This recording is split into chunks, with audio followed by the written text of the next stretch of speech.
俄罗斯武装直升机具备的发射无人机能力有多强悍？英智库，俄军实力正处于冷战以来的最强状态，敬请关注。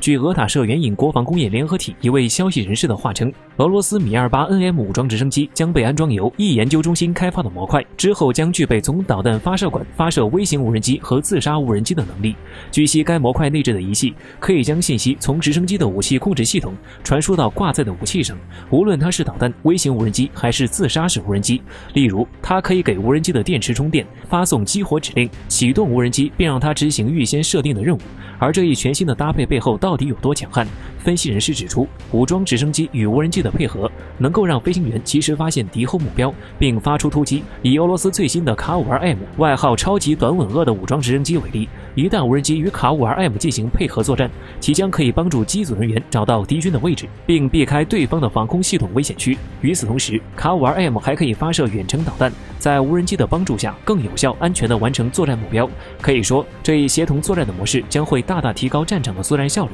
使得武装直升机更加灵活。值得注意的是，该项俄罗斯武装直升机将具备的能力，又将成为军事实力正处于冷战以来最强状态，佐证英国智库一份报告的证据。日前，英国智库国际战略研究所最新发布的报告称，俄罗斯的军事实力正处于冷战以来的最强状态，其核武器和空军的实力尤其强大。报告称，长达10年的改造使俄罗斯拥有了一支装备精良的军队，处于高度备战状态。资料显示，俄罗斯各军种拥有的飞机总数为4163架，是世界上第2大机队，其有着大多数国家缺乏的远程战略轰炸机，以及一支强悍的空军队伍。目前，俄罗斯联邦空天军主要由空军、空天防御部队和太空军3大部分组成。主力装备包括苏35战斗机、苏27战斗机、苏34战斗轰炸机、图95轰炸机、图160轰炸机等。其中，在全球现役武器中，图160是世界上最快的导弹运载轰炸机，图160还是拥有几何变形机翼的超音速战略轰炸机。不过，真正让人害怕的是，图160拥有的核打击能力，